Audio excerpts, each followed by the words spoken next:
What's up, basketball fans? Welcome to the Rats Report. It is time to talk about the Toronto Raptors because they have made yet another signing. I will be breaking down this player in today's video. So if you are ready to watch, make sure to hit the subscribe button. And with that being said, let's get into today's video. And the shout out for today's video goes out to Yak DPOY. Thank you so much for supporting this channel.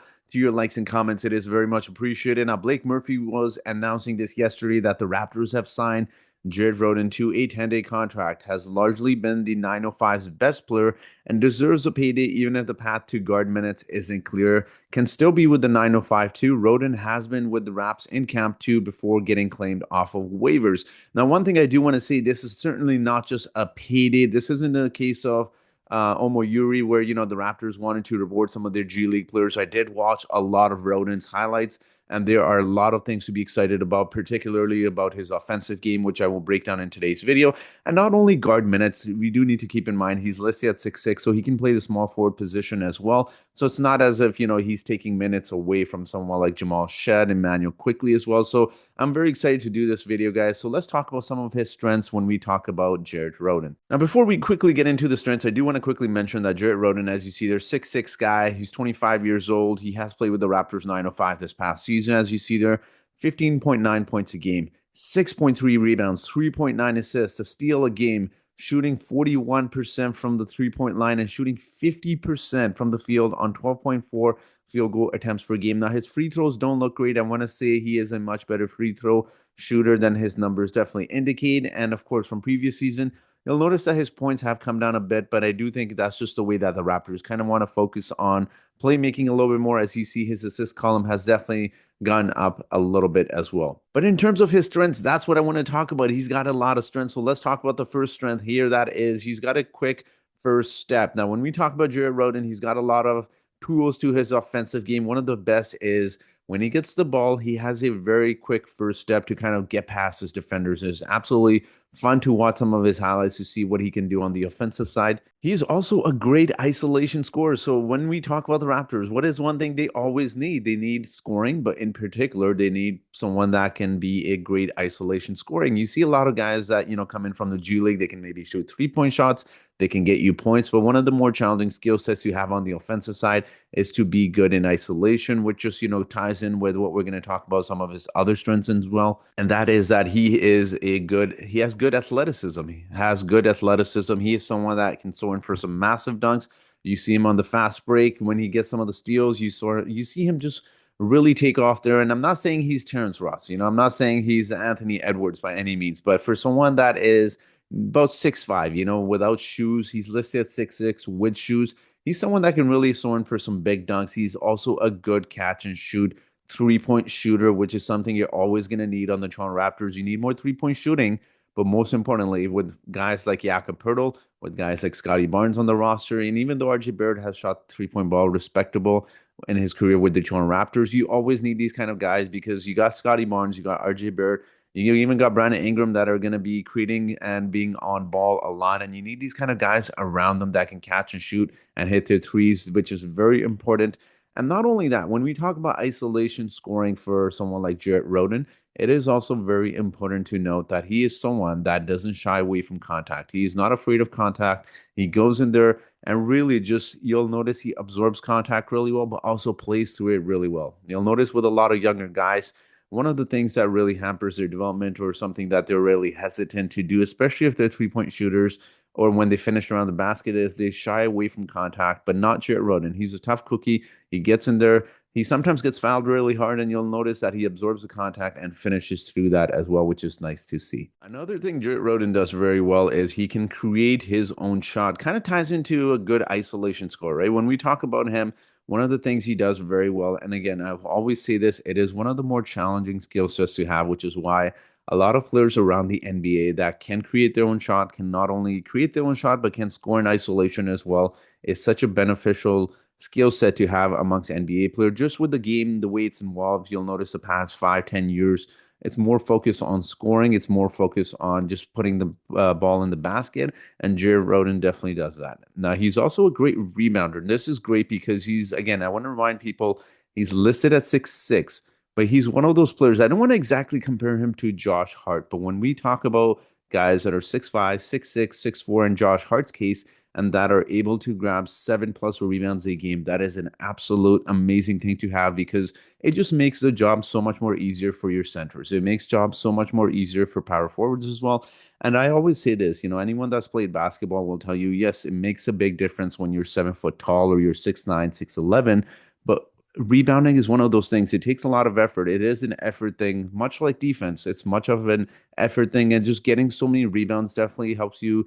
Not only prevents the other teams from getting more possessions when you're hitting the board on the defensive end, but when you're getting a lot of rebounds on the offensive side, it gives you extra possessions as well. And again, Jared Rhoden is an excellent rebounder, which is, I mean, amazing to see because he's giving it his all on the offensive side, not only in scoring, but he's also crashing the boards as well. Now, to talk a little bit more on his defensive side as well, Jared Rhoden, one thing he does very well is he is a good one-on-one defender. He uses his size, he uses his length, which we'll talk about in just a few minutes. He really just uses his body well, and he plays through a lot of screens, which is good to see. Kind of like how you saw Davian Mitchell, not to that level though, I will say, but in terms of Jared Rhoden, he uses his size and arms really well to kind of fight through that contact and really just stay with his defender in one-on-one defense. Again, with a lot of players, unfortunately, unless you're known for your defense specifically, it's just really difficult to find a lot of defensive highlights. But some of the things I did notice with him was his defense is good. He stays with his man and he doesn't get blown by, which is very, very important to note that with a lot of offensive minded players, one of the things you'll notice on the defensive end is they either don't give in the effort or they're just not great defensive players. But that is not the case with Jared Rhoden. He's also plays much bigger than his size, which is very important. I keep talking about Gary Trent Jr. and Norman Powell just because they both played with the Toronto Raptors. But when you talk about guys that are, around 6'4", 6'5", you'll notice some play very small. Gary Trent Jr. played more like he was 6'2", and then you had Norman Powell, who was around the same height. He's actually an inch shorter than Gary Trent. Norman Powell is 6'4", but when you watched him play, you'll notice that he plays like someone who's 6'6", 6'7", and same thing with Jared here. Again, I want to remind people it's important to note the height, but also without shoes, he's barely 6'5". And to see some of those things that he's doing not only offensively, but defensively as well, he plays like someone who's 6'7", which is why when we talked about Blake Murphy reporting that's a payday and he's going to be difficult to find him minutes at the guard position, I do want to say that it is one of those cases where, when you have someone like Jared who plays much bigger than their size, you can definitely play him at the three position as well, So that was kind of the anticipation when he was coming out of college was he was getting comparisons to Andrew Wiggins, even though he's not close to his size. But in terms of Jared Rhoden, he was kind of being touted as one of these guys that can, be a 3 and D as well. So, and most importantly, when we talk about one-on-one defense, I did want to mention that he has a gigantic wingspan of 6 foot 11 inches. We know Masai Ujiri likes these tall guys have these long arms, and it is very important to note that that is one of the reasons he's able to get a lot of steals. That is one of the reasons he doesn't get blown by. He does move his feet quite well on the defensive side, so it's not as if he's just simply relying on his wingspan, but that is one of the cases when we talk about shot creation, when we talk about isolation scoring, when we talk about some of the things he's able to do on the offensive side.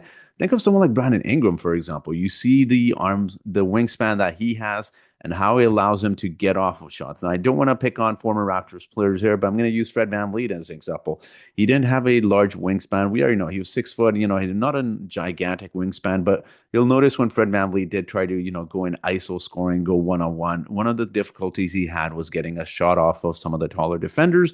The reason being is he didn't have a long wingspan. Now you'll notice with Jared, when he does go one-on-one on the offensive side, he is able to get off some difficult shots because of that long wingspan, and definitely doesn't hurt either when he's blocking shots as well. And the last strength we're going to talk about, it seems like he's got so many strengths to his game, is he's good in post-ups. You'll notice that one thing he does really well is he'll post guys up, and it's not necessarily a mismatch thing, but he's really good at posting up and scoring in post-ups as well, which is great to see because he can hit these fadeaways as well. Again, he's so talented on the offensive side. I don't want to just, again, I did see this with Orlando Robinson as well. A lot of people said that I'm just kind of writing everyone off as a hidden gem. I'm not going to see that with Jared Rhoden. I do think he is very, very talented. I do hope he finds the opportunity with the Toronto Raptors because he's got so many array of skill sets on the offensive side. People talk about scoring in, multiple ways, 3-level scores. He can score in so many ways. It is absolutely amazing to see the skill sets he possesses on the offensive side, but even some of the strengths that we went through. You notice how many things he can do on the offensive side, and it definitely doesn't hurt. Again, it's not as if he's super old. He's still only 25 years old, and maybe you can just sign him to another 10-day contract, see how it goes, and maybe he just ends up being one of those players that just hasn't been in the right place, right time, and the right opportunity. He has played in the NBA before. He just hasn't really stuck with an NBA team, but he really does possess some skill sets, which I think can help, particularly being in the Raptors coaching system, Darko system, where you like to move the ball. You need a lot of offensive minded players that can score and do multiple things as well. So we do have to talk about his weaknesses as well. There's not as many weaknesses to talk about as his strengths, but let's talk about that as well. So in terms of his weaknesses, he takes difficult shots. So sometimes as talented as he is offensively, one of the challenges with him that he'll have to learn to grow and really work on is taking difficult shots. When he does try to score in isolation and one-on-one defenses, when defenses are set, one thing he really does, he tries these crazy shots, and oftentimes, believe it or not, he does make it. These Kobe-esque shot where he's fading away and falling down, but he does seem to make them. But again, for someone like Jared Rhoden, particularly when you're a G League player, it is important to note that you're not going to get the same leash as some of the guys that Toronto Raptors have drafted or even signed in free agency. As a G League player, your opportunities are limited. You have to make do of what you have, which is in his case a 10-day contract.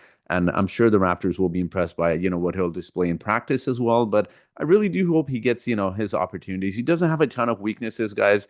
This is honestly, I'm not trying to glaze him. This is the only weakness I could find of him because of how impressed I was based off some of the videos I watched. I watch a lot of his videos, not only on the G League, I watch his NBA videos as well, and even some of the college ones as well. And the big knock for him coming into the league was he can't shoot the three very well. Well, he certainly improved on that. So for now, that's the only weaknesses I could find of him. But I'm really excited about Jared. I do think he's got a golden opportunity with the Toronto Raptors. I mean, they're going to be, let's be honest, they're going to be tanking. A lot of guys may be dealing with injuries. A lot of guys are going to be sitting down.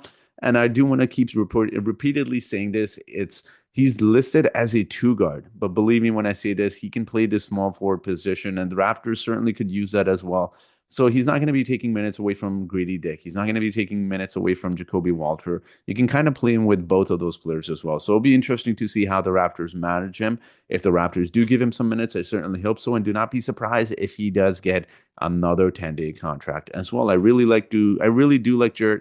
I do hope he does well with the Toronto Raptors. But I'm very curious to hear what you think about this. And just one little update before we end the video. Unfortunately, Ulrich Chomche has been injured and he's out for the season as well. I did see on Twitter someone was mentioning that he may not be ready for training camp, which really hurts a lot of young guys, particularly in Ulrich's case, where he's still growing at such a pace, where he's still learning the game so much more than players that have played in college basketball here in North America. But just really unfortunate because you use that offseason to really improve on your skill sets as well. And particularly in a case for him where the Raptors are going to be tanking. There would have been a lot of minutes available at the end of the season. Or Jakob Poeltl is going to be sitting out. Orlando Robinson certainly isn't going to play 47 minutes. And Ulrich Chomche would have been able to get a lot of NBA minutes there. But really just unfortunate, wishing him a speedy recovery as well. But let's get into our trivia question for today. And the trivia question for today is, which team did Jared Rhoden get drafted by? Was it A, the Pistons? Was it B, the Hornets? Was it C, the Wizards? Was it D, the Clippers? Or was it E, did he go undrafted? So whoever answers this trivia question correctly first in the comment section gets a shout out in my next video. So that will be it for today's video. Thank you so much for watching, and I hope you guys have yourselves a great day.